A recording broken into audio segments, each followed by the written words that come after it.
Tudo bem. Tudo bem. I have to confess that I love Rio. I have been coming here for about 20 years. First time I came here was about 20 years ago. And you know how when you're going through some stress and you need to be in your happy place?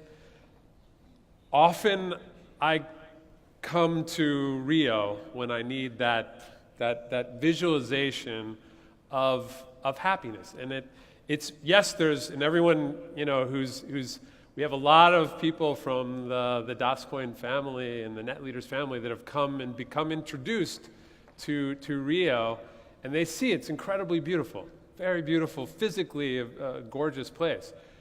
But Dave alluded to it, and I think everyone can feel it. What grabbed me the first time I came to Rio is the spirit of the people. There's a warmth and a spirit of the people here that is amazing. And Dave gave you a round of applause, but I have to, from a sincere place, I just want to give you a round of applause for many years. I've come here many years, and I really love the spirit of Rio and of Brazil. So thank you for that.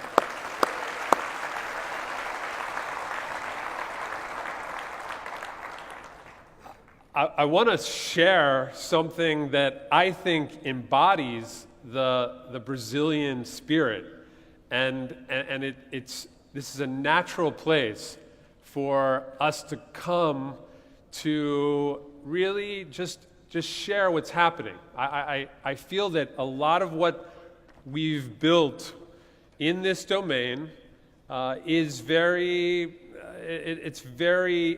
emblematic of that Brazilian spirit. And it's, I think about the sunny day on the beach and the way people enjoy themselves.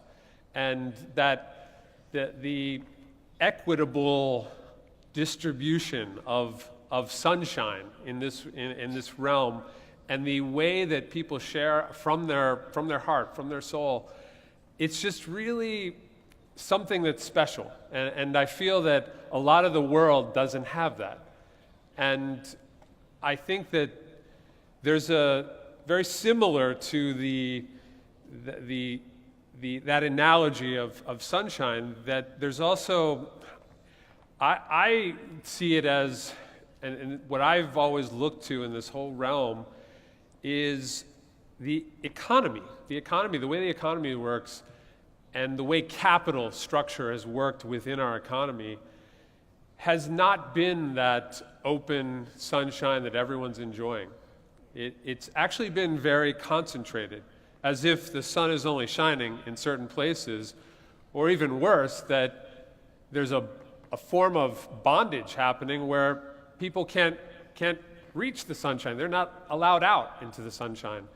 And I feel that what's really interesting about this moment in time is that there is something happening with the fintech revolution that will allow us to distribute capital in a way that it's never been distributed before. And we're all used to economies that, and we can understand, and I'll just put this up on for a bit. The idea of, so economy, there's decentralized economies and there's centralized economies. And you can think about that in very basic governance models. So in the very centralized, that's a lot of the central planning. I think that communism is a perfect example of that. Well, let's centrally plan everything and see where that gets us. And over the years and through evolution of economies, there seems to be a shift to decentralized systems, and capitalism seems to be a decentralized system that is working a lot in the world. But something that I would argue is not working is that the capital structure has been very concentrated. So there's a lot that's been explored in the top two quadrants And there isn't a lot that's been explored in the bottom, and particularly what's interesting is a decentralized system like capitalism has always had this very centralized capital structure to it. And it's kept the benefits of the whole system locked up and concentrated among a very small group of people, percentage-wise. And only now, with technology, is it possible to unlock that structure. And there's the ability to explore. What I really want to know is what happens, what's the world look like in that bottom left quadrant? Because I feel that a decentralized, distributed decision-making governance model that is capitalism, I think it's a beautiful way to go. But what happens when we unlock the capital structure? What possibilities open up when we're down there with fully distributed capital? And we've been living under, for many, many centuries actually, we've been living under central monetary authority. And that's kept the capital very locked up. And it's taken a lot of people and locked them out of the sunshine, of that, there's the Brazilian spirit being enjoyed, life is being enjoyed by the top level, but there's a kind of a, I think we, very much like a beach in Brazil, we all, deserve to enjoy the sunshine. And this is not, everybody gets the same amount. We want to recognize the risk-reward relationship. That's why, we're definitely wanting to cultivate a system that rewards people that take responsibility, take risk. But we also really need to, we've got to we've got to unlock the possibilities so that people that are locked out can really enjoy in this. And we think that there is a way to do this, and it's happening slowly right now in crypto. Cryptocurrency is happening fast, but there's still it's mimicking a lot of the situation we have in fiat, where there's a concentration. So we still haven't yet unlocked the full distribution, but there are ways of doing this, and that's really one of the things that came to mind in creating DasCoin. So just a review, because you guys have gotten, there seems to be a very knowledgeable group of people in this room tonight, and you've gotten some great information, but let's just go over pros and cons a bit of what cryptocurrency is. So it's a form of fast global transfer. It's inexpensive to transfer value through cryptocurrency. It's convenient to store value in terms of, versus like gold, storing it in the form of the digital cloud is very convenient. It can't be confiscated. That's something that a lot of people like about cryptocurrency. And it can't be inflated. There's a limited number of it. And we've been really suffering from the inflation dynamic that occurs in fiat currency. But there's also some drawbacks that need to be addressed. One is the lack of identification information associated. This is that whole, there's a lot of anonymity, and it could be used for bad purposes by bad people. That's something that needs to be addressed. It's difficult still right now to spend and use it easily. There's a risk in exchange, both in the movement, there's a lot of price movement, and also in the exchanges themselves. There's been some that are not that secure.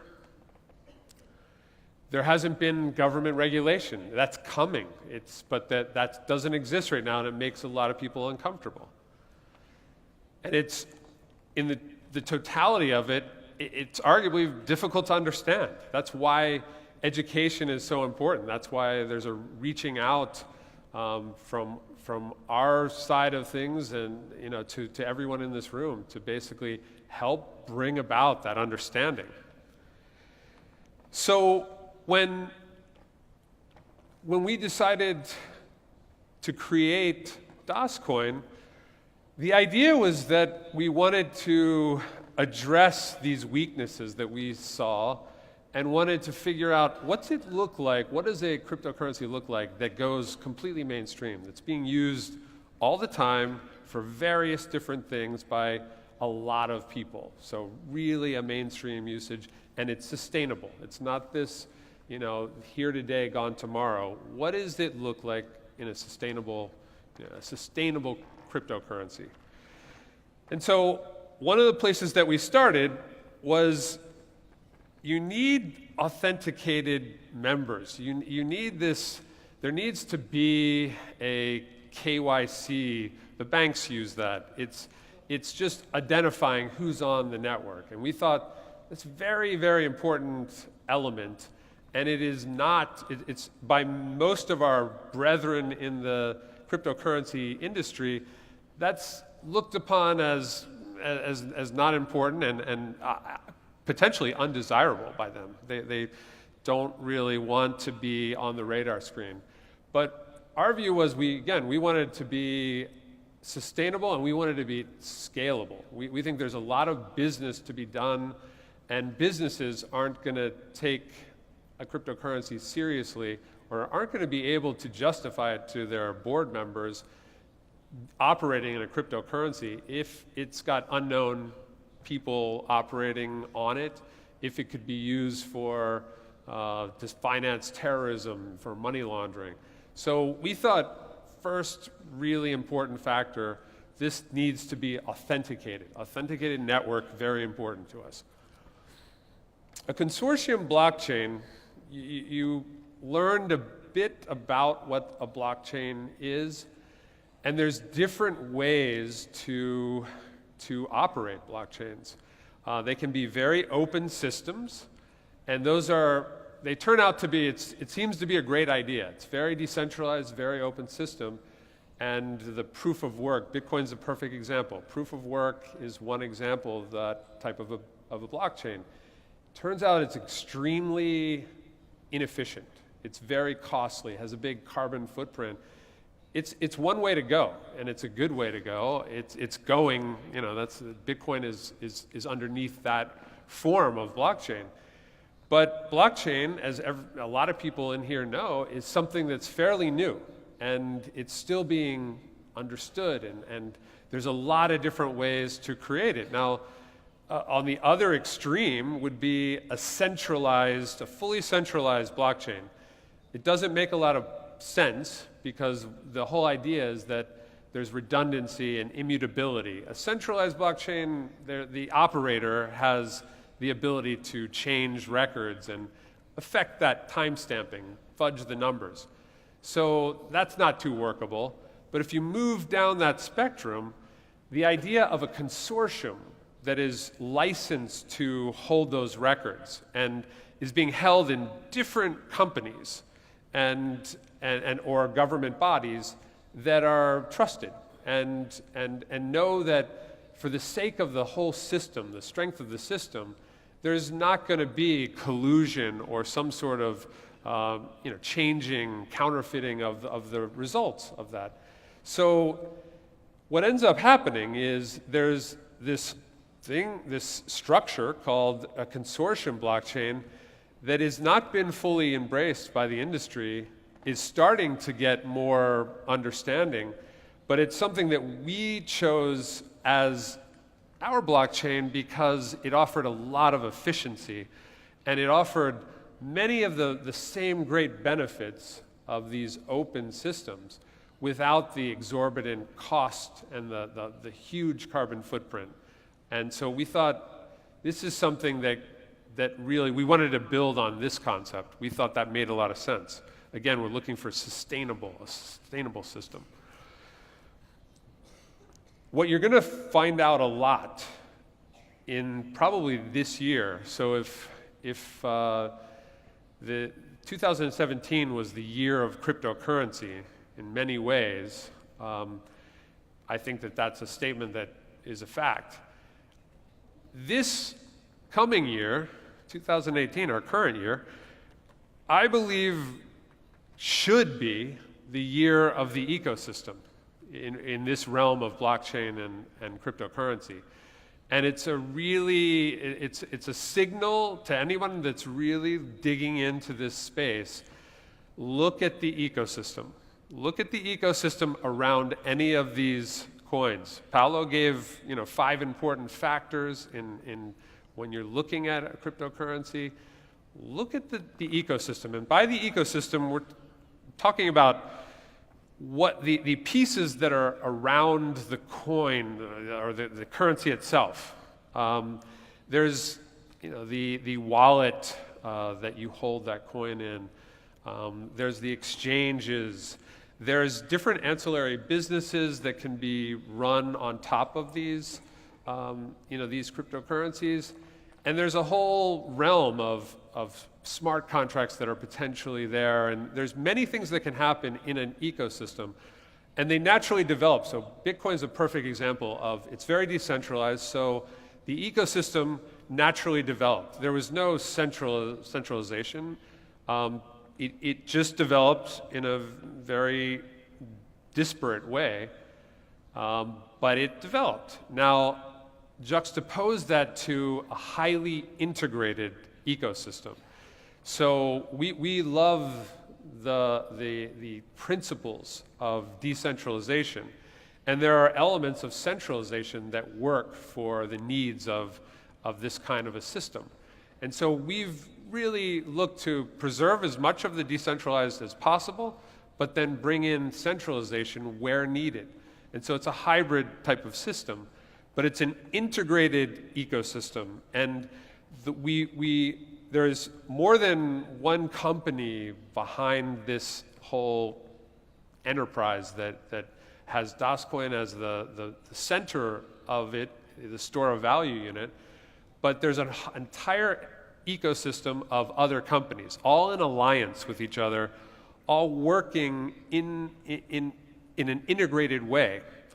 And that's creating additional value. And so it's just a flag to think about when looking at any cryptocurrency. What's their ecosystem about? Like, do they have one? What's a part of it? What does it do? It's an important factor. It was something that we see as very different. This idea of not being able to have your funds confiscated, it's a winning idea.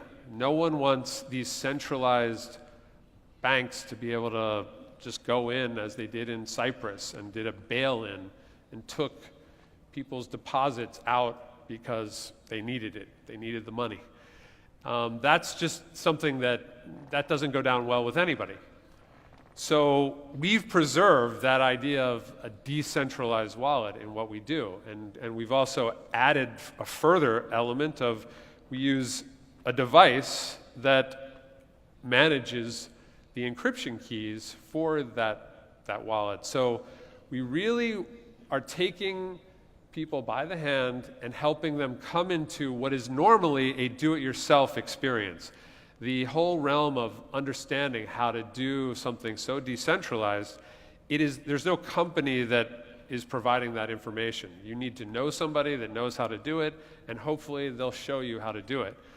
We are systematically helping people to enter into this whole decentralized type of experience, because we think it's very important that you, and only you, are in charge and in control of your cryptographic assets. And that's what our whole system is. There is much more than just a store of value unit to our ecosystem, but it's all the access is built around a device that manages those encryption keys. So that's a very important element. Finally, one advantage that I'd like everyone in here to consider is, when you look at a cryptocurrency, ask yourself, how is it going to grow? How will it grow if ecosystem is very important, how's it going to grow? The real element that's super important in valuing any cryptocurrency is the network. It's the network of nodes, the network of users, and you need to ask the question, how many users are there? What are they doing with this network? How fast is the network? How strong is the network? How secure is the network? Those are all really important questions. But ultimately, one of the most important questions is, how is this network going to grow? How will it add more users? And when we looked at this issue of growth, yeah, Bitcoin has a natural growth mechanism. It was the first cryptocurrency, and so it's kind of ridden that awareness. When all the altcoins that Pascal talked about, when they came on the scene,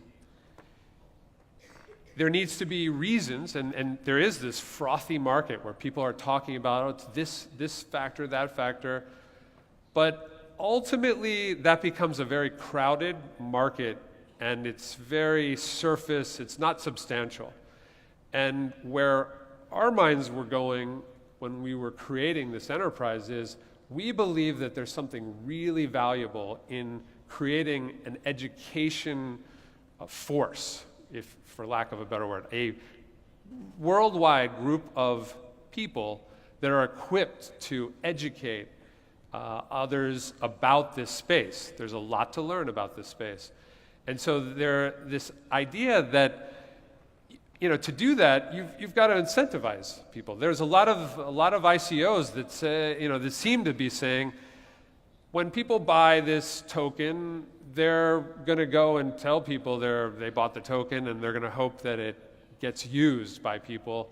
That was a scenario that we didn't think is going to be sustainable. Again, always about sustainability. And so we thought better to create an incentivized marketing system that offers benefits to people in relation to their impact on the growth. So the more impact they have in bringing people into this realm, the more people that get these ideas and get involved, the more that benefit is shared with the individual that was the conduit for that. And so this kind of a mechanism is really, you will find in doing your research, it's very rare in the whole realm. There's over 1,000 cryptocurrencies, and very few of them have any sort of marketing strategy to them whatsoever, much less a very defined, systematic incentive system for the growth to happen. So, and yet, this type of marketing has been around, and I would argue has been questionably applied to many other types of businesses, many other types of products and services, and yet the most natural application of this system of incentives is in creating a network. And you'll see that over time, this is going to become more and more of a factor. Right now, we're kind of, the odd character at the party, and I believe that with time, with the industry getting clogged up with all this messaging, we're creating a very well-educated group of what we term advocates that understand our system and help other people to understand not just our system. That's not where we want to go. We want to reach out and let people know about this entire industry. That's why something like this is put on, is to outreach about the industry itself. We're not here to hard sell anything about what we're doing. We want to share about the industry, and we'd like you to know we want to share about what we're doing and why we're different. And we believe that having this massive educational machine is going to make a real difference in reaching this place where, as I said in the beginning, that I believe we can unlock the capital structure. Right now, there is still, even cryptocurrency is mirroring the fiat system. It's an aspect of the industry that's not very well covered, but there's a very high concentration of wealth, of holdings within cryptocurrency right now. And I think that needs to change. And I think that our system, we have a very unusual distribution system. It's built on a minting model. And I think that that type of a system is going to lead to a much more equitable distribution of units. And with that comes all sorts of possibilities. Dave Crane gave you some insight into how much jobs are disappearing and changing. And there's many very smart people. Jaron Lanier comes to mind, a guy who sees this whole digitization stripping out the middle class. He calls these grand, the siren servers. These are Google and Facebook. They offer some free services, but we end up giving up our identity. We give up our privacy. And ultimately, we're letting the entire thing be disintermediated. The entire economy gets disintermediated digitally, and wealth gets further concentrated into the hands of the shareholders of Google and Facebook. I'm just here to just share that this idea that there could be a different way. There could be a better way of distributing the capital that makes our economies move, and that there is a shift happening, and we are in the center of this kind of shift. And so you will get a better overview, a more in-depth overview of what DOSCoin and NetLeaders is all about with the next speakers. But I wanted to just share a bit of insight into what some of the things that make us different. So thank you very much. Obrigado to everybody. Thank you.